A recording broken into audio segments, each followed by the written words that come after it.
Red zone files में खुशामदीद। मैं हूं फहाद हुसैन। नाज़रीन, आज खुसूसी प्रोग्राम है, ज़रा तफसील में जाके गुफ्तगू करेंगे मेरे एक सीनियर कॉलीग के साथ। बड़े अरसे से वो भी जर्नलिज्म कर रहे हैं, बहुत अरसा हो गया है। हमारे सॉल्ट एंड पेपर बालों से आपको अंदाज़ा हो ही रहा होगा। और इस अरसे में बहुत कुछ देखा जर्नलिज्म के हवाले से, सियासत के हवाले से और दीगर मामलात में। तो आज मैंने सोचा कि एक डिटेल्ड गुफ्तगू हो जिसमें कुछ शेयर्ड एक्सपीरियंसेस, लेसन्स लर्नड, सहाफ़त में क्या हो रहा है, सियासत में क्या हो रहा है, कहाँ जा रहे हैं हम, इसमें ज़रा बात करेंगे। मुझे ज्वाइन कर रहे हैं माय कॉलीग सैयद तलत हुसैन। तलत, खुश आमदीद। Thank you very much for calling me. Great to be in your show. Likewise. Lovely studio जिसके अंदर बैठे हूँ, ये स्पेसशिप आपने बनाई है which is a very modern. हाँ, वो देखिए ना, जो टेलीविजन में भी कुछ ना कुछ तो एवोल्यूशन हो, अगर कंटेंट में नहीं हो रही तो स्टूडियो में ही हो जाए। स्टूडियो रियली कंटेंट में भी आपने किया है, लेकिन स्टूडियो इज रियली ग्रेट। अच्छा, मैं भी सोच रहा था before we start the interview के हमारी पहली मुलाकात कब हुई थी। So you started in 1990। जी 1990 जी। और न्यूज़ अखबार से, इस्लामाबाद मुस्लिम से। Muslim I was there for briefly, और उसके बाद फिर एक और अखबार था जो निकल नहीं सका, इंडिपेंडेंट। हाँ, और उसके बाद फिर न्यूज़। बिल्कुल। And when you join news तो 91 में मैंने ज्वाइन किया था मुस्लिम जी। उसके बाद से इस्लामाबाद में समहाउ हम कभी इधर कभी उधर आगे पीछे ही चल रहे हैं। एग्जैक्टली। सो न्यूज़ में और मुझे याद है मैं पहली बार आया भी था। पहली बार मैं न्यूज़ में आया था मिलने। I saw you first time in 1991। और कुछ तब मैंने फिर न्यूज़ नहीं ज्वाइन किया था, लेकिन हम लिखते लिखाते रहे। फिर you started writing, I was also writing. Editorial side. अच्छे दिन थे वो। 1990 में व्हेन यू एंटर्ड जर्नलिज्म, और 2024 है, 24 इयर्स के बाद, 34 इयर्स के बाद, उस वक्त वुड यू हैव थॉट कि पाकिस्तानी जर्नलिज्म वहाँ होगा जहाँ पे आज खड़ा है, या बेहतर होना चाहिए था, या बहुत बेहतर हो गया? देखिए, टेक्नोलॉजी के इन्फ्यूजन के साथ, और जो टीवी तो हमारे जहन में था ही नहीं। व्यूअर्स को शायद ये सुन के शौक लगे कि उस वक्त अगर टीवी करना जैसे ना, वो तोहमत हुआ करती थी। क्योंकि पाकिस्तान टेलीविज़न सिर्फ होता था। और काफ़ी अरसे के बाद जब मैंने पीटीवी के ऊपर शो शुरू किया, तो जो मेरे कोलीग्स थे वो कहते कि यार आप संजीदा जर्नलिस्ट हैं, आप क्या जाके टीवी के ऊपर बैठ जाते हैं। तो टीवी वाज द थिंग जो संजीदा साफ़ी नहीं करते हैं। और चले का फिर टीवी ही होता रहे। फिर उसके बाद टीवी की भी नई शक्ल निकल आए। फिर किसी ने एंटीसिपेट नहीं किया था। हमारा ख्याल था कि बहुत हो गया तो ज़्यादा सर्कुलेशन वाले अखबार के अंदर चले जाएंगे, और बहुत ही तीर मार लिया तो कोई बहुत अच्छे उर्दू अखबार के अंदर भी लिखना शुरू कर देंगे ताकि डाइवर्सिटी आए। लेकिन ये जो कॉम्प्लेक्सिटी थी, मेरा नहीं ख्याल कि किसी ने भी इसको इमेजिन कर सकते किसी सूरत में। नहीं, बिल्कुल। उस ज़माने में 90s की सियासत भी बड़ा टर्मोइल था। बेनज़ीर नवाज शरीफ, लिखने को भी बड़ा कुछ था, और एडिटोरियल लिखते थे तो लगता था सेंस ऑफ अचीवमेंट है, बड़ा विजडम आपने इम्पार्ट किया है। कॉलम लिखना बहुत बड़ी चीज़ थी, और बड़े बड़े बड़े यानी कद काट के लोग कॉलम लिखते थे, तो उसमें कोई 20 समथिंग लिखना शुरू हो जाए तो उससे बड़ी कोई चीज़ होती नहीं। बिल्कुल सही कह रहे हैं। यू स्टार्टेड राइटिंग अर्ली, मेरा ख्याल है जी। बस न्यूज़ में आते ही एडिटोरियल्स भी लिखने शुरू कर दिए, और साथ आर्टिकल भी लिखना शुरू कर दिए। और पहला मेरा जो आर्टिकल छपा वो था जब गोर्बाचोव के ख़िलाफ़ रिएक्शन आया था। ब्रीफली उसको उन्होंने डिपोज कर दिया था। तो मेरा उसके ऊपर टाइटल था गुड बाय देता हूँ, क्वेश्चन मार्क के सामने, अभी भी याद है। तो देखिए, बाई लाइन जो है ना, आप उसका नशा, उसका कोई और नहीं चाहे, कोई उसको पढ़े ना पढ़े, 10 बंदे 20 बंदे। और जब ये बात करते हैं जो टीवी के ऊपर काम कर रहे हैं, या जिनके ट्विटर अकाउंट्स हैं, जिस तरह सोशल मीडिया के ऊपर आप भी मौजूद हैं, and technically millions of people watch you, उनको जब कहते हैं यार बाई लाइन, वो कहते हैं खाम बात कर रहे हैं, लेकिन आपको अंदाजा नहीं है कि बाई लाइन का जो पावर है। और सुबह उठ के जब अखबार खोलते थे आप, और आगे नाम आपका बस इतना ही है, उसके अलावा आपने कोई चीज़ नहीं। और पहली बाई लाइन याद है? पहली बाई लाइन वही मैंने आपको वही वाली। इनफैक्ट पहली बाई लाइन मेरी मुस्लिम अखबार में आ गई थी। वो इंस्टीट्यूट ऑफ स्ट्रेटेजिक स्टडीज़ का एक सेमिनार था। अच्छा। और गनी जाफर साहब उस वक्त एडिटर थे, मलिया हेड लेफ्ट। तो उन्होंने मुझे असाइनमेंट दी। अच्छा, चूंकि मैं एकेडमिक से आया था, मास्टर्स करके अपना, तो ज़रा आदत थी कि अच्छा चले कल कर लेंगे असाइनमेंट। अखबार का मिजाज ही और है। तो एक दिन मैंने फाइल नहीं किया, तो अगले दिन मैंने गनी जाफर ने कहा स्टोरी किधर है, जो एडिटर का एक सवाल था, स्टोरी किधर है भाई। तो मैंने कहा जी इट्स इन द पाइपलाइन। अब बड़ा मैंने जुमला बोला। उसने कहा कि it seems to be a very long pipeline, file the story. तो वो एक सेमिनार था जिसके ऊपर मैंने बाईलाइन ली थी, लेकिन एडिटोरियल पेज के ऊपर गुड बाय वो बड़ी चीज़ थी। हाँ बिल्कुल। मुझे एक्चुअली अपनी पहली जो बाईलाइन फ्रंट पेज की याद है, और वो भी जो हैपन्स कि मुस्लिम अखबार में थी, और एक सेमिनार था और जस्टिस जावेद इकबाल साहब वो आए हुए थे, अल्ताफ़ गौहर साहब उस वक्त एडिटर होते थे, तो उन्होंने कहा जी कवर करें, तो उन्होंने आके वो इकबालियात पे लेक्चर दिया। वो क्योंकि वो जस्टिस जावेद इकबाल साहब थे, तो वो पहली फ्रंट पेज पे डबल कॉलम मेरी छपी। तो अगले दिन मुझे लोगों ने कहा तुम्हारा फ्रंट पेज पे बाईलाइन नहीं, नाउ यू हैव राइट। हाँ बिल्कुल सही कि फ्रंट पेज पे बाईलाइन आ गई। सिटी से फ्रंट पेज के ऊपर जाना बड़ी बात है। और फ्रंट पेज के ऊपर भी अगेन लोग कहेंगे आप क्या बातें कर रहे हैं, ये किस जर्नलिज्म की बात कर रहे हैं। अपर फोल्ड के अंदर आना और बात है, ट्रू, लोअर फोल्ड के अंदर आना और बात है। तो अपर फोल्ड में बाईलाइन तो बड़ी बात होती है। हाँ। अच्छा, फिर मैं अभी ये सोच रहा था कि हमारे करियर साथ साथ चलते रहे, ऑल्दो हमने साथ काम नहीं किया किसी एक इदारे में, ब्रीफली एक्सेप्ट फॉर नेशन में आप एडिटर थे और मैं न्यूज़ से निकाला हुआ था नागुज़ीर वजूहात की बुनियाद पर। तो फिर जाहिर है यू आर वेरी काइंड कि आपने एक अरेंजमेंट किया जिसके ज़रिए फॉरेन ऑफिस मेरी बीट हुआ करती थी। तो 2 पीसेस वीकली और उसके बाद एक एडिटोरियल, ये अरेंजमेंट था। That was the only time and we kind of work. Otherwise हमने कॉमनली मैंने नोट किया, हमने नेशन के अलावा हम दोनों न्यूज़ में काम कर चुके हैं। आप भी एडिटर थे, मैं भी बाद में एडिटर रहा, मच आफ्टर यू। पीटीवी में, उसमें भी हम आते हैं, पीटीवी भी हमने काम किया, एक्सप्रेस में किया, डॉन में किया, जियो में पहले मैंने किया, बाद में यू केम इन जियो। बीच में टीवी में लोग नहीं जाते थे, but you started a program. वो मुझे इसलिए इतना याद है क्योंकि वो बहुत इस्टेब्लिश हो गया था।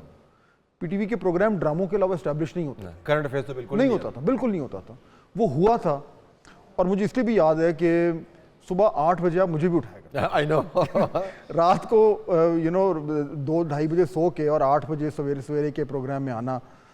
नवीद जफर साहब प्रोड्यूसर थे, ग्रेट मैन, बहुत ग्रेट मैन, अल्लाह उनको जन्नत नसीब करे। और वो मॉर्निंग शो, उसको आप आजकल तो मॉर्निंग शो कुछ और है, बट सुबह 8 बजे करंट अफेयर्स करना, और कई अरसे तक मेरे ख्याल में you did it for a couple of years. जी काफ़ी तवील मेरी वहाँ पर प्रेजेंस थी।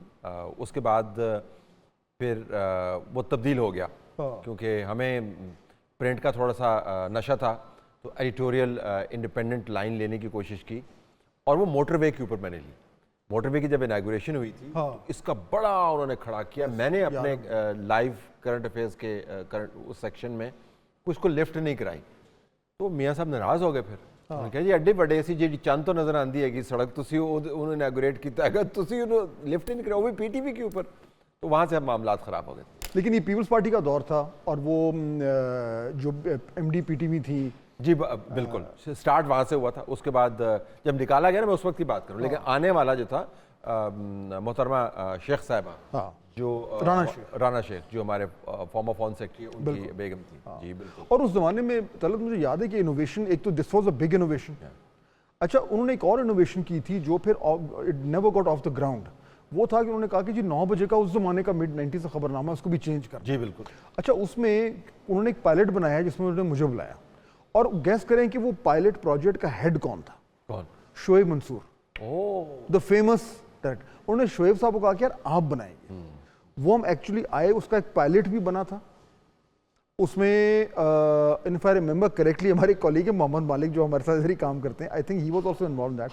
और शोएब साहब ने जिस तरह वो ड्रामे बनाते हैं, उन्होंने उसी तरीके से प्यार से पायलट बनाया था।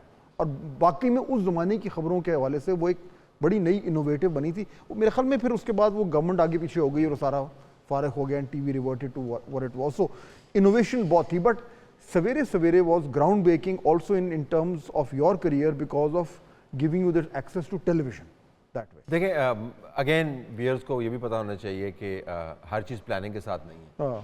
तो हम में से बहुत सारे जो है ना एक्सीडेंटल हीरो हैं या एक्सीडेंटल विलन है। चले हीरो अगर नहीं भी आपने कहना आपको पसंद नहीं है तो ये भी एक्सीडेंट ही था। आपने सही कहा कि 2:30 बजे अगर आपने पेपर को बेड पे भेज के जाना है तो सुबह कौन उठता है? और सुबह उठना सहाफ़ियों के लिए ना, बल्कि वो हमारे दोस्त कहते होते थे कि अगर आप सुबह उठते हैं तो आप सहाफ़ी नहीं है, मतलब आप रात को काम नहीं कर रहे। तो नवीद ज़फ़र साहब कभी कभार सॉफ्ट किस्म के पीसेस हमारे लिए लेके आया करते थे। तो उनको राना शेख साहिबा ने बाद में उन्होंने बताया कि सज़ा दी थी कि आपने करंट अफेयर्स का लाइव शो करना है। अच्छा, उनका ख्याल था कि नहीं हो पाएगा तो वो गलतियां करेंगे तो मैं उनको फारिग कर दूंगी। तो उन्होंने मुझे कहा जी कि आपने शो करना। मैंने कहा नवीद साहब मैं क्या संजीदा मैं साफ़ी हूँ, आपने क्या करना। उसको मैं भूल भाल गया। खैर किस्सा मुख्तसर, उन्होंने बुलाया, वो जो आपके लिए ट्रायल वगैरह करते हैं, तो ट्रायल रन के अंदर जितना थक्कड़ मैं ट्रायल दे सकता था मैंने दिया। मैंने कहा कि अब तो हो ही नहीं सकता ना, लेकिन उनकी कंपल्शन थी, हुई स्टार्टेड।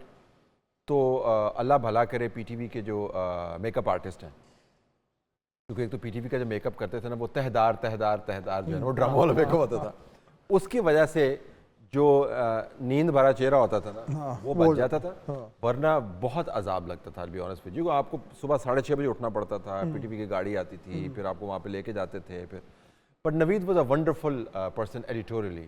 वो आपके पास हैं, मॉडर्न प्रोड्यूसर्स नहीं है, मॉडर्न प्रोड्यूसर ने सब कुछ एंकर पे छोड़ा हुआ, तो वो आपको पूरा शो बना के देते हो। So it just started and उससे ये हुआ कि टेलीविजन में भी एक तरीके से जर्नलिस्ट की एंट्री होनी शुरू हो गई, which is a good thing. फिर वो 90s का दौर गुजर गया, फिर मुशर्रफ साहब का कू आ गया, उससे पहले कारगिल हुआ। जी बिल्कुल, Kargil was a big thing, you know, we all reported. उस ज़माने में एम्बेडेड जर्नलिज्म को शुरू हो गया था, मैं भी एक दो ट्रिप्स में गया था पहाड़ों में, ये वो। खैर वो कारगिल वॉर हुई, उसके बाद वो एहसास हुआ था रियासत में ना कि ये टेलीविज़न बड़ी पावरफुल चीज़ है, इंडियंस ने बड़ी फैंटी लगाई हमारी टेलीविज़न पे। वो शुरू हो गया था निज़ाम के अंदर, एक कुछ बनाओ। जी बिल्कुल। वो फिर एक चैनल 3 के हवाले से एक पीटीवी में बना, मैंने भी ज्वाइन किया, फिर मैं चला गया, कू हो गया। बट अल्टीमेटली वही कॉन्सेप्ट चलता रहा, and that's when you came into television management. जी, मैं then I was with CNN. तो मुझे अनवर महमूद साहब ने अप्रोच किया। सीएनबीसी का एक टेलीविज़ होता था, छोटा सा सेगमेंट वो करते होते थे। तो मैं तो सीएनबीसी के अंदर आराम से काम कर रहा था। तो उस वक्त की तनख्वाह काफ़ी सब्सटैंटिव तनख्वाह थी, मेरे ख्याल में 2,40,000 के करीब उस वक्त। ह्यूज बड़ी बात। तो पीटीवी से उन्होंने ऑफर की, तो उन्होंने कहा जी 1,25,000 आपको देंगे, आपकी जो सिटी है ये गाड़ी नहीं होगी, वो सुजुकी गाड़ी होगी। तो मुझे शौक था कुछ तजर्बा करने का। तो इन्होंने कहा था कि पीटीवी वर्ल्ड जो है आपने लॉन्च करना है इस टाइप का। तो चूंकि मैं सीएनएन के साथ था तो thought that I was qualified to do it anyway. So वो हमने प्रोजेक्ट किया और we were able to put together you know great team. और मुझे याद है कि उसकी इनागुरेशन के ऊपर हमने जनरल परवेज़ मुशर्रफ को लाइव बिठा के पहली मरतबा इंटरव्यू किया न्यूज़ के अंदर, और मैं न्यूज़ कास्टिंग भी की उसमें, एक्चुअली न्यूज़ कास्टिंग की। फंबल उसके अंदर काफ़ी होते थे ज़रा, मुझे हमें एक्सटेम्पोर करने की आदत है, वहाँ पे आपको स्क्रिप्ट पढ़ना पड़ता है। तो ये जो टाइम था ये बिल्कुल जो मुशर्रफ साहब के अर्ली ईयर्स थे, जी, 9/11 हो चुका था, 2002 के इंतखाबात से ज़रा पहले बिल्कुल हुआ था। और अच्छा, this is the only time जब मैं पाकिस्तान से बाहर जा चुका था। आई लेफ्ट, मैं फिर पढ़ने चला गया था, 2-3 साल मैं बाहर था। पीछे आई नो कि मैं वाज फॉलोइंग दिस इवेंट्स, और एंड पीटीवी में चेंज आ रहा था। I think you put together a good team also, बाहर से प्राइवेट सेक्टर से अच्छे लोग। Kashif Wasi was there, Faiza Dawood was there, Huma Amir Shah was there, Katrina Hussain was there, Waheed Hussain was there. मतलब जितने हम एक वक्त में पीटीवी में कभी इतने लोग नहीं रहे, और प्राइवेट सेक्टर सारे प्राइवेट सेक्टर से। और हमारा ख्याल ये था कि पीटीवी की जो मैनेजमेंट है वो आप बीबीसी की मैनेजमेंट की तरह इंडिपेंडेंट कर दें। पूरा हमने गेम प्लान को लिख के दिया था, कहीं पे पड़ा होगा। फिर 2002 के इंतखाबात हो गए, शेख रशीद साहब इंफॉर्मेशन मिनिस्टर बन गए। पहली मीटिंग के अंदर जनाब शेख रशीद साहब के साथ मेरा टाकरा हुआ, तो मैंने कहा जी बस शेख रशीद साहब के साथ मैं सीएनएन बीबीसी वाला काम नहीं कर सकता, तो खुदा हाफिज़ मैंने कहा। So I was there for only 6 months, 6 to 7 months, but we were able to launch a full PTV world. ये कितनी तलत मिस्ड अपॉर्चुनिटीज़ हैं कि अगर रियासत चाहती तो पीटीवी को एक बड़ा हाई क्वालिटी एक ऑर्गेनाइजेशन बन सकती। रिपीटेडली ये हर बंदा कहता है, दावा करता है, फिर आता है और फिर उसके बाद वैसी they would have really turned it around. लेकिन समहाउ 2002 के बाद, यानी जब आप शेख रशीद को इंफॉर्मेशन मिनिस्टर लगा दें, उसके बाद तो आपको पता है ना कि वहाँ पे काम तो हो नहीं सकता। लेकिन वो बहुत ही यूनिक अपॉर्चुनिटी थी। और आप यकीन माने, अब मैं इस वजह से मैंने आपके स्टूडियो को नोटिस किया कि उस वक्त मैं ये सोचा करता था कि ये स्टार ट्रैक वाला जो होता है ना, जो हमारा डायरेक्टर न्यूज़ है, उसको स्टार ट्रैक वाले स्टूडियो के अंदर बैठना चाहिए, जिसके अंदर बीच में सेंटर में बैठा हुआ है, विजुअल्स उसको हर तरफ से आ रहे हैं, न्यूज़ आपने एग्जैक्टली वही क्रिएट किया हुआ है। आपकी डिजिटल टीम एक तरफ बैठी हुई है, न्यूज़ टीम एक तरफ बैठी हुई है, बीच में आप खुद बैठे हुए हैं। So you know we really wanted to change things, लेकिन इट डिडंट हैपन। मुझे तो, मैं तो आज भी you know I maintain Talat के ये हम आजकल बात करते हैं, थोड़ा सा आगे आ रहा हूँ फिर वापस चले जाएंगे, कि हम जी इकोनॉमिक रिफॉर्म्स कर रहे हैं, हम एफबीआर की इस्लाहात कर रहे हैं, हम प्राइवेटाइजेशन कर रहे हैं, हम पता नहीं क्या क्या कर रहे हैं, सारी reforms is the buzz word. लेकिन एक चीज़ जिस पे कोई बात नहीं करता जो कि बहुत ज़्यादा इंपॉर्टेंट है इज़ कम्युनिकेशन रिफॉर्म। बिल्कुल सही। आपका पूरा रियासती जो एक कम्युनिकेशन का एक इंफ्रास्ट्रक्चर है उसको अगर आप रिफॉर्म करें तो you can actually punch beyond your weight. लेकिन किसी के जेन में वो आते ही नहीं है, प्रायोरिटीज़ में नहीं आता। आप उसे अगर आप नंबर्स देखें ना तो पीटीवी जो है उसकी ब्रॉडकास्ट की जो पेनिट्रेशन है 99.9% है पाकिस्तान के सारे तूल अर्ज़ में। जो पाकिस्तान ब्रॉडकास्टिंग की है पेनिट्रेशन, पाकिस्तान में कोई ऐसा डायलेक्ट नहीं है जिसके अंदर रेडियो के प्रोग्राम ना होते हों। फिर उसके बाद आपके पास रीजनल टीवी भी मौजूद है, आपके पास आज़ाद कश्मीर का अपना एक टीवी भी मौजूद है जो आपने बंद किया हुआ है। सो अगर ये नहीं है कि रियासत के पास वेयरविथाल नहीं है, इंफ्रास्ट्रक्चर नहीं है। PTV has more engineers than CDA has मालीज। सोचें। और अब आपने भी फॉरेन चैनल्स के लिए काम किया हो, मैंने CNN के लिए काम किया होता है। उनका जो हेड था जब हम अटलांटा में ट्रेनिंग के लिए गए तो उन्होंने एक हमें कमरे में बिठा दिया। अब ये CNN का हेड है तो मैंने समझा कि इस तरह होता है ना वेटिंग रूम है, तो उसमें बिठाया है। उसके बाद उसको कोई और कमरा होगा। वो बंदा आया, उसने कहा ये मेरा ऑफिस है। मैंने कहा है ये तेरा ऑफिस? तो इससे CNN चलाता है। जो पीटीवी में मैं डायरेक्टर न्यूज़ था टेम्परेरीली, उसके ऑफिस के अंदर आप गाड़ी पार्क कर सकते, और उसके जो पीए का ऑफिस था वो मेरे और आपके ऑफिस जो हैं उनसे कंबाइंड बड़ा ऑफिस था। That is what we do with national resource. Wasted potential. बिल्कुल बिल्कुल। मैं कहता हूँ कपल ईयर्स बैक को 10-12 साल पहले हम रशिया गए तो वहाँ पे आरटी के स्टेशन गए, उन्होंने दिखाया। अब आरटी स्टेट ओन्ड, लेकिन उसने आगे लगाया हुआ सारों को, और वो exactly what you are saying, वो स्टेट का पैसा, स्टेट की मैनेजमेंट, लेकिन उन्होंने एक छत के अंदर, यानी एक कमरे में घुसने तो उन्होंने कहा जी ये स्पेनिश लैंग्वेज चल रहा है, एक में घुसने तो उन्होंने कहा जी अरबिक लैंग्वेज चल रहा है, ये इंग्लिश चल रहा है, ये, और वही उसी तरीके से मॉडर्न तरीके से। तो रियासतें चला सकती हैं लेकिन उसके लिए थोड़ी सी अकल की ज़रूरत है। वो मेरे ख्याल में हमारे तवज्जो भी चाहिए, तरजीह भी चाहिए। तरजीह वो नहीं है बहरहाल। अच्छा, फिर उसके बाद प्राइवेट टेलीविज़न आ गया, शुरू हो गया, एयरवाई लॉन्च हुआ, जियो हुआ, और उसके बाद मुझे कुछ आई रिमेंबर, मुझे कहानियाँ मैंने सुनी हुई हैं कि people wanted to hire you, फिर वो इधर भी वो एक चैनल में हो, दूसरे में वो, somehow, but ultimately you became not just a face but the main guy behind आज टीवी। और वो लंबा रहा, फिर यू लंबा स्ट्रेच रहा, बोथ एज यानी अब you would head of the channel also, show भी लॉन्च हुआ, और वो एक लंबी इनिंग्स रही जिसमें बड़ा कुछ हुआ। जी। चैनल लॉन्च हुआ और उसके बाद उसने ग्रो किया। इस वजह से वो काफ़ी लंबा स्टेंट था 2004 ऑनवर्ड्स। और उसमें कई बड़ी डेवलपमेंट्स हुई, यानी एक तो ये कि वो चैनल इस्टेब्लिश हुआ और आज टीवी बड़ा नाम है और उसने बड़े अच्छे लोग प्रोड्यूस किए हैं। उसके बाद you brought people in like Nusrat Javed साहब, जी बिल्कुल, मुश्ताक मनाज, वो ज़बरदस्त उस ज़माने में शो उनका बड़ा हिट हुआ था। और प्रोग्राम फॉर्मेट्स हमने सारे वो चेंज हुए। वो जो था एक लेट नाइट शो, हाँ, बेगम नवाजिश अली के साथ, वो आप देखें unique idea, unique, absolute, you know, almost transgender undertones के साथ वो शो हुआ करता था। लवली नुसरत जावेद, और उसका सच्ची बात तो हमारे पास स्पेस नहीं थी, जिस तरह आप और मैं बैठे हुए, तो नुसरत जावेद को मनाना ना, नुसरत जावेद जो है ना वो कट ग्लास हैं, उनके साथ हैंडल करना बड़ा मुश्किल है, but I know the trick, क्योंकि मैं इनको एडिटर न्यूज़ के हवाले से जानता रहा हूँ। तो हमने कहा नुसरत साहब आपके साथ एक बंदा बिठा देंगे, उन्होंने करना क्या, उनके एक बंदा बिठा देंगे और आप दोनों आपस से बात कीजिए, कुछ ना कीजिएगा। तो इतना फॉर्मेट हिट हुआ फात कि अब हर जगह पे आपको वही लगता है। अब वो मुश्ताक मिनाज की जगह ख़वातीन आ गई लेकिन you know format is there and it's a very popular and hit format, इसमें कोई शक नहीं है।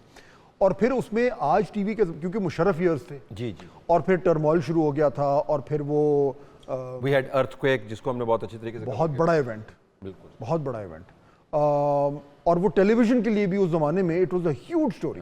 पहली बार हुआ कि इतनी बड़ी स्टोरी हुई है, लोग पहुंचे, गए, देखा। और मेरे ख्याल में वो जो प्रिंट की रिपोर्टिंग का जो लोगों को आदत थी, वो टेलीविजन में आके एक्चुअली ब्रेक हुई जब अफगानिस्तान, जब ये अर्थक्वेक हुआ, because actually field coverage at a mass scale, बिल्कुल, and I think everybody learned a lot, बिल्कुल एंडलेस कवरेज थी। और पहली मरतबा हमने देखा कि कम्युनिटी के पास जाके कवरेज जो है वो कैसे की जाती है। कैमरा पहली मरतबा रोल होना शुरू हुआ, और फ्रैंकली हमने से मुराद मैं नहीं, all the colleagues who were involved in it, हमने जो काम किया अगर हम उसको डॉक्यूमेंट करें तो मेरे ख्याल में आपको नज़र आएगा कि जो कैलेमिटी कवरेज है, क्राइसिस कवरेज है, उसके अंदर बहुत सारे हमने नए पैराडाइम्स भी कन्वर्ट किए। मसलन एक बहुत बड़ी डिबेट चली थी, हमने एक खालिद जमील जो आजकल एक और चैनल को हेड कर रहे हैं, वो एक गांव पे, हमने मुख्तलिफ गांव में हम निकल जाते थे ऊपर, को मुशर्रफ का ख्याल था कि हमने सब जगह पे एड पहुंचा दी है, हमारा ख्याल था कि 3500 फुट के ऊपर आपने एड नहीं पहुंचाई। खैर खालिद जमील साहब को हमने भेजा, वो वहाँ पे अपना पीस टू कैमरा कर रहे थे, तो पीछे एक खातून थी जो बीमार थी, तो as he was filming that person died. My god. तो वो फ्रेम के अंदर आ गई। जब हमारे पास आई तो हमने कहा जी कि इसको चलाना है नहीं चलाना, आप ये पर्सन डाइंग और यू अंडरस्टैंड वेरी वेल कि उसके एथिकल क्या इंप्लीकेशंस है। तो माय डिसीजन वाज कि आप इसको रन करें। और रन करने की एटोल रीज़न ये थे कि अब तक जब तक आपने लोगों को ये नहीं बताया कि ऊपर के हालात क्या है, तब तक वो यही कहते रहेंगे हमने काम कर लिया।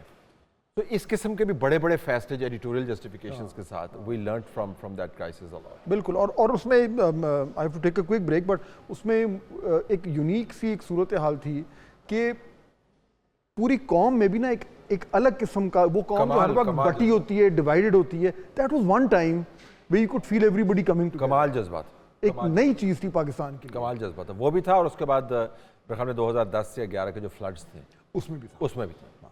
बिल्कुल सही। तलत हुसैन से गुफ्तगू हमारी जारी है। अभी और बड़ी इंटरेस्टिंग चीज़ें हैं जो एक एवोल्यूशनरी को कह लें, अभी हम आगे चलेंगे उसके बाद क्या हुआ, पाकिस्तान में ही बड़ा कुछ हुआ, मीडिया में भी हुआ, वो क्या था, ज़रा शेयर्ड एक्सपीरियंसेस की रोशनी में ज़रा उस पर बात करेंगे आफ्टर द शॉर्ट ब्रेक। नाज़रीन, ब्रेक के बाद खुश आमदेद, सैयद तलत हुसैन हमारे साथ मौजूद हैं। ज़रा गुफ्तगू को आगे बढ़ाते हैं। अच्छा तलत, अभी हम आज टीवी तक पहुँचे थे। आज टीवी उस ज़माने में बड़ा खैर आज भी बहुत अच्छा चैनल है, इसमें तो कोई शक नहीं है, बट वो there was a good years.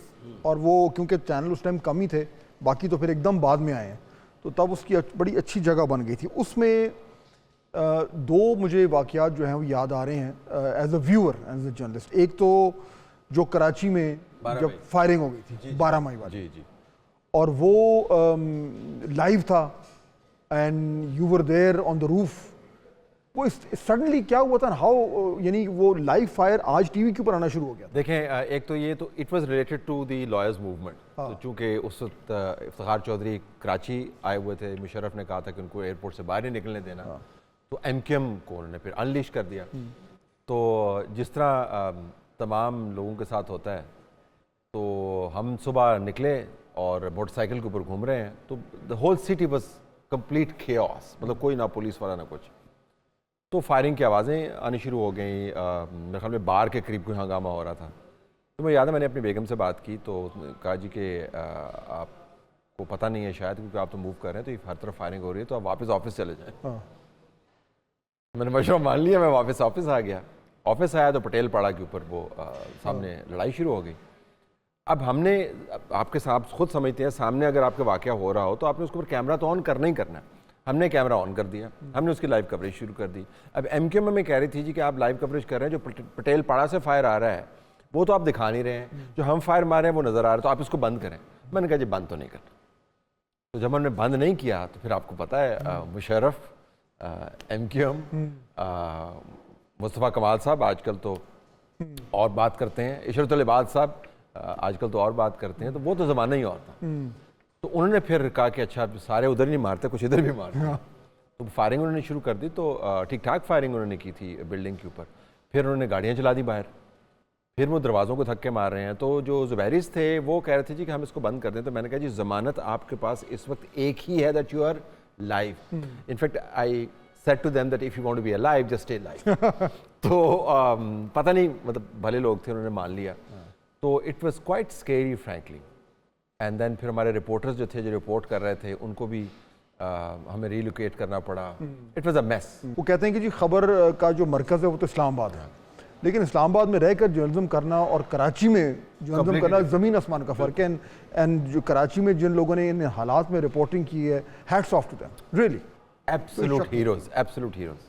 अच्छा, फिर एक और जो बड़ा न्यूज़, ग्लोबल न्यूज़ बना था, जब आप को एकदम कुछ बड़ा ज़ोर से ख्याल आया कि आपने एक किश्ती में बैठना है, और टर्किश किश्ती थी और फ्रीडम फ्लोटेला आई थिंक उसका नाम था, और आपने गज़ा जाना है। आजकल हम गज़ा का ऑब्वियसली अनफॉर्चुनेट है कि जो कुछ वहाँ पे हेडलाइंस हम देख रहे हैं, बट उस ज़माने में ये 2010 की बात है और बाय द वे मई का एंड था, मई का महीना। तो आप किश्ती में बैठे सामान लेकर और आप चाह रहे थे कि हम गज़ा चले जाएं, फिर रास्ते में इजरायली आ गए, they didn't like you very much. अल्लाह गवाह, मैं नहीं चाह रहा था कि ये हो, और दोबारा से मुझे इसमें बेगम को इन्वॉल्व करना पड़ेगा। अताबाद झील उन दिनों बनी थी, एवरीबडी वाज गोइंग देयर क्योंकि वो मौसम भी अच्छा था और झील के टूटने का खदशा भी था। तो हमारी बड़ी ख्वाहिश थी फैमिली की कि हम जो है सी फेयरिंग करें। हाँ, तो हमें जो है ना एक समुंदर के ज़रिए ममालिक जाना चाहिए। तो बेगम ने कहा कि आप ये ट्रिप आ रहा है, आप हुआ हैं देखें सी सिकनेस होती है नहीं होती है, यकीन माने। तो मैंने कहा यार अताबाद झील क्यों जाते हैं, इधर ही जाते हैं। वो खुबैब फाउंडेशन वालों ने कहा जी कि आप चलें, तो मैंने कहा चले जाते हैं। वहाँ पे तो जो हमने जाके स्केल देखा, it was mind boggling. I mean Turkish, उनकी ईहा जो तंजीम जो है, अर्दोगान की पीक, एंड दे सेड कि जी आपने चलना है। तो वो कुछ 450 की लोगों की शिप थी, मैसिव शिप, मावी मरवरा, और उसके साथ फिर 4 और शिप्स थी जिसके ऊपर सारा सामान था। तो हमें को तो ख्याल ही नहीं था ये हुआ। जब फिर वैसे करीब पहुंचे ना, I have to say this, और ये compliment to our training in Pakistan, we were the first one to anticipate कि Israelis will not spare us. और मुझे याद है हमारे जो दोस्त थे, जो अरब्स हमें कुछ संजीदगी से लेते नहीं हैं, हमारे खैर कोई हरकतें भी ऐसी हैं, लेकिन वो कहते हैं यू डोंट अंडरस्टैंड। तो हमने कहा कि इजरायली जो हैं वो इस शिप पे अटैक करेंगे। उन्होंने कहा नहीं, कर ही नहीं सकते, इसके ऊपर 38 नेशनलिटीज़ हैं, 400 बंदा है, बहुत बड़ी खबर बनेगी एंड ऑल दैट। मैंने कहा कि वो खबर चलने नहीं देंगे। उन्होंने कहा कैसे नहीं चलने देगा। मैंने कहा मैं मुशर्रफ का जो है ना सदरशिप देख के आया हूँ, सैटेलाइट ब्लॉक नहीं कर सकते। मैंने कहा मुशर्रफ की सेकंड इमरजेंसी के सैटेलाइट ब्लॉक कर दिया था भाई, नोबडी लिसन टू अस। या it was terrible and then the Israelis came. तो वो बिल्कुल एक आप समझें 2 दिन का ट्रेलर था जो इस वक्त गाजा के अंदर। जब ये हमास ने किया, frankly I spoke to my Arab friends and I said to them कि गॉड हेल्प यू, बिकॉज आपने एक ऐसा मौका एक ऐसी रोग नेशन को दे दिया है, उसने पलटा देना है। तो इजरायलीज तबाहकुन अटैक था वो। और बीच में चंद दिन तो बहुत बड़ी टेंशन हो गई थी, बिकॉज यहाँ पे कोई खबर नहीं थी कि भाई क्या हुआ। तलत और साथ जो आपके 2 साथी थे, रजा मेरे प्रोड्यूसर जो अभी भी हमारे साथ ही हैं, बिल्कुल वो भी थे, बिल्कुल। तो और खुबैब फाउंडेशन के हेड थे, वो भी हमारे साथ जो हमें लेके गए थे, बिल्कुल। अच्छा, मैंने ना तलत उस ज़माने में व्हेन वी फाउंड आउट कि यू आर सेफ, तो मैंने उस ज़माने में एक्सप्रेस ट्रिब्यून में लिखा, तो मैंने कॉलम लिखा था, ये भी आपको स्क्रीन पे भी दिखाएंगे हम। इसका टाइटल था वेलकम होम तलत। अच्छा, उसमें मेरा जो पॉइंट था, मैं आज पढ़ रहा था बड़े अरसे बाद, 10-12 साल बाद, तो वो एक तो मैंने लिखा था कि अभी व्हेन यू कम बैक, तो जो पर्सनल एक्सपीरियंसेस हैं वो 2 टॉप नॉच जर्नलिस्ट हैं वो शेयर करेंगे। बट जो लार्जर डिबेट है वो ये कि पहली बार, मेरा आर्ग्यूमेंट था कि पहली बार हम इजराइल के हवाले से पाकिस्तानी नज़रों से देखें। जी बिल्कुल, पहले हम हमेशा अरब नज़रों से देखते थे, और ये वो टाइम है जब मुशर्रफ ईयर्स में कुछ हमारा इजराइल के साथ बड़ा शौक भी रहा था मामला। बिल्कुल। तो इसके बाद फिर हमने कहा था कि अब नाउ फर्स्ट हैंड व्यू मिलेगा फ्रॉम पाकिस्तानी जर्नलिस्ट। तो वो उस वक्त, और फिर अब अनफॉर्चुनेटली जितना ब्रूटल, फहद मैं आपको बताऊँ, ब्रूटल, मैंने इस किस्म की ब्रूटैलिटी जो है हमने ट्रेनिंग देखी है, कैनेडियन मेरीन्स की देखी है, अमेरिकन मेरीन्स की देखी है, अपने कमांडोज़ को देखा हुआ है। तो इजरायलीज़ जो कमांडोज़ हैं ना, वो क्योंकि वो स्टैंडिंग आर्मी उनकी नहीं है, तो वो कॉलेज के स्टूडेंट्स और लड़के और लड़कियां, मतलब आपको जिस तरह आम लोग नज़र आते हैं, पर ब्रूटैलिटी में वो 100 दर्जे आगे हैं। तो और हमने जाके पहले ये भी देखा कि फ्रैंकली जो उनका हेट्रेड है, it is not for the Muslims, religion भी बीच में आता है, लेकिन सबसे ज़्यादा जो है ना वो Hebrew speaking and Arab speaking के अंदर उनके, एंड दे रूथलेस, मतलब बंदों को मार के उनके खून के अंदर खड़े हुए थे। और वो तो नजर आ रहा है, तो डीह्यूमनाइज कर दिया उन्होंने बिल्कुल कंप्लीटली लाइफ को, और टोटल जेनोसाइड। तलत हुसैन से गुफ्तगू हमारी जारी है, अभी और बड़ी इंटरेस्टिंग चीज़ें आफ्टर द शॉर्ट ब्रेक। नाज़रीन, ब्रेक के बाद खुश आमदेद, सैयद तलत हुसैन हमारे साथ मौजूद हैं। ज़रा गुफ्तगू को आगे बढ़ाते हैं। मुशर्रफ ईयर्स थे, वो ख़त्म, उनके अपने चैलेंजेस थे, फिर उसके बाद फिर वो आई के एक्सपेरिमेंट की शुरू, अर्ली डेज थे, फिर वो 2011 धरने हुए, शुरू हुए, फिर यू ऑल्सो लेफ्ट आज टीवी। जी बिल्कुल। फिर उसके बाद मुख्तलिफ चैनल्स में आज टीवी जब मैंने छोड़ा, it was really very sad event in the sense कि जब 2014 का धरना था, तो मैंने आज को छोड़कर रीजॉइन किया था बाद में। तो 2014 के धरने की फुटेज मेरे पास मौजूद थी। मैंने एक रात पहले जो है लिखा था कि ये कोई बहुत बड़ा इवेंट नहीं है। फिर ट्विटर नया शुरू हुआ था, तो उसके ऊपर एक खातून है, आजकल तो बहुत एंटी इमरान है, उन्होंने ट्वीट किया था कि 2.5 लाख लोग जो हैं वो इस्लामाबाद में रात को दाखिल हुए हैं। माशाल्लाह। क्योंकि मेरा घर बिल्कुल इस्लामाबाद हाईवे के साथ है, तो मैं सारी रात सोया नहीं और मैंने कहा कि मेरे से गलती हो गई, तो मैंने खामखा ये कह दिया कि बंदे नहीं है, तो ये कह रहे हैं 2.5 लाख। तो सुबह मैं कैमरा लेके फहद निकल पड़ा पैदल, तो साथ वाला जो पार्क है वहाँ पे गया, फिर मैं पैदल चल के 0 पॉइंट तक गया, 0 पॉइंट से फिर मैं गया सरेना होटल के सामने। तो ये को मैंने कहा 2.5-3 घंटे में सफ़र किया और मैंने फिल्मिंग की। फिर मैंने PM हाउस कॉल किया, तो उनके हेलीज चल रहे थे। तो मैंने कहा जी मेरे पास राइड नहीं है, तो मुझे हेली अगर आपका चल रहा है तो मुझे उसके ऊपर जाना है। उन्होंने कहा जी आज ये कैमरा भी हम आपको, मैंने कहा नहीं मुझे आपकी कैमरे की ज़रूरत है, मैं खुद फिल्म करूँगा, हेली ज़ारा मैं खुद नहीं कर सकता। तो मैंने सारा फिल्म किया, एरियल व्यू लिया, fantastic visuals, first hand experience, 3D view आपके पास है। बंदा कोई बहुत हो गया तो 15,000 से ज़्यादा नहीं होगा, और वो भी मौलाना साहब का, इमरान खान का नहीं। इमरान खान तो जाके सो गए थे। आज refuse to run those visuals, I had to go to another channel रात को, और जहाँ पे याद है मुझे कि मैंने वो विजुअल चला के बताने की कोशिश की थी कि भाई आप जो कह रहे हैं ये कोई बहुत बड़ा मार्का नहीं है। सो या वहाँ से फिर शुरू हुआ। बट उसके बाद फिर obviously you went to different channels, उसमें फिर बीच में एक्सप्रेस भी रहा, जियो भी रहा, और वो मुश्किल वक्त इस तरीके से था कि इंटरेस्टिंग टाइम था। पहले वो नवाज शरीफ साहब की वापसी हो चुकी थी 2013 में, फिर वो गवर्नमेंट, फिर वो धरने के बाद फिर जो कुछ हुआ, फिर आगे फिर इलेक्शंस आए, फिर इमरान खान साहब का दौर शुरू होता है, और उसमें फिर मुश्किल वक्त भी आया। I was of air for like 3.5 years। 3.5 सिर्फ ऑफ एयर नहीं था, बल्कि मैंने फिर कहीं पर मैं लिख नहीं सकता था। मैंने गल्फ न्यूज़ के लिए लिखना शुरू किया डिजिटल पे, तो ज़ारा घर बार भी चलाना है, तो वो भी उन्होंने बंद करवा दिया अपने डिफेंस अटैची से कहलवा के।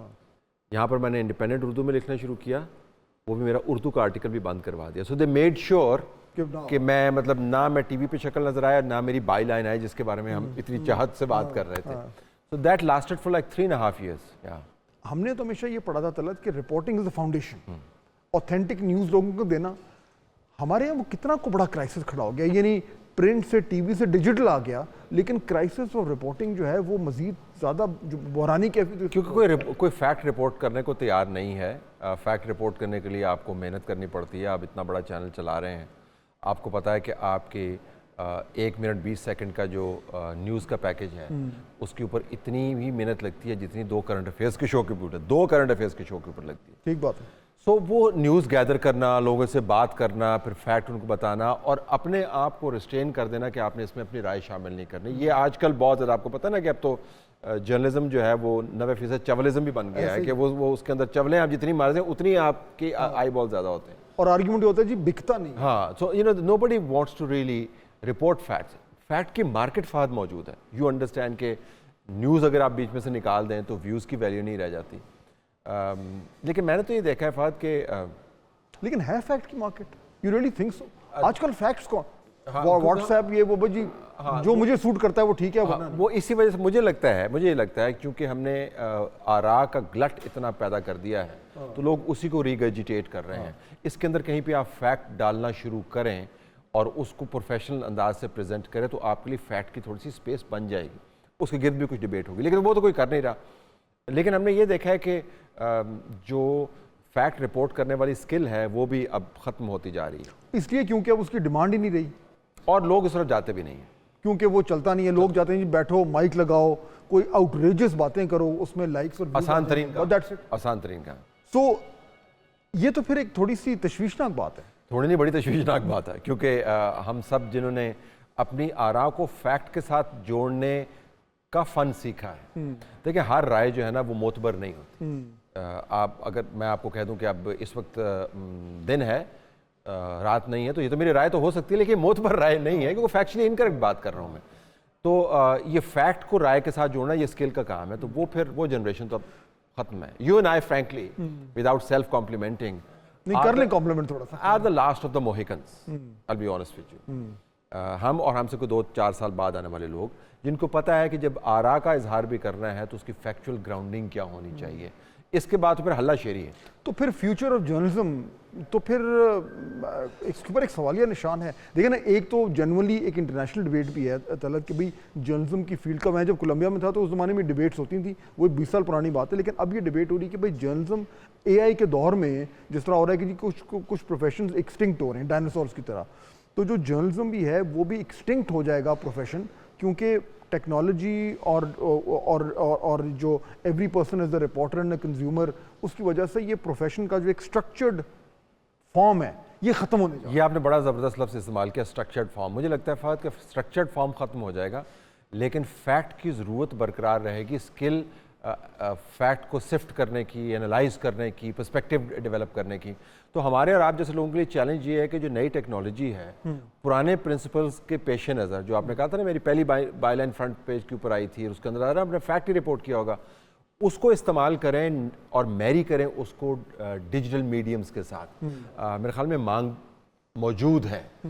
आप ख़ुद काम करते हैं, जब आप फैक्चुअल ट्वीट करते हैं तो लोग उसकी सर्कुलेशन रखते हैं। तो मेरे ख्याल में हमारा काम ज़रा बढ़ गया है, लेकिन टेक्नोलॉजी ने हमें लोगों तक पहुंच भी फराहम कर दी। बिल्कुल।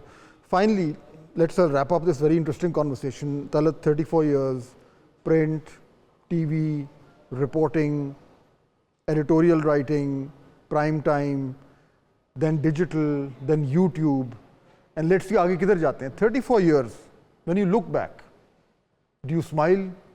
No, I love it, frankly, I love it, क्योंकि जो हमने 34 साल पहले चीज़ें सीखी थी बाद, उसके मुताबिक अभी भी काम कर रहे हैं। अगर उस वक्त ना सीखी होती, इस वक्त हम ये वाली कन्वर्सेशन जो है ना कर रहे होते, कुछ और कर रहे होते।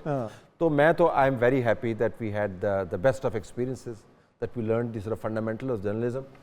क्रिकेट से मैं अक्सर उसको मिसाल के तौर पे दे सकता हूँ कि आप T5 भी करवा लें, 5 ओवर का मैच भी करवा लें, जिसके फंडामेंटल्स ठीक नहीं है ना फहद, वो वही होगा जो हमारी टीम के साथ हुआ।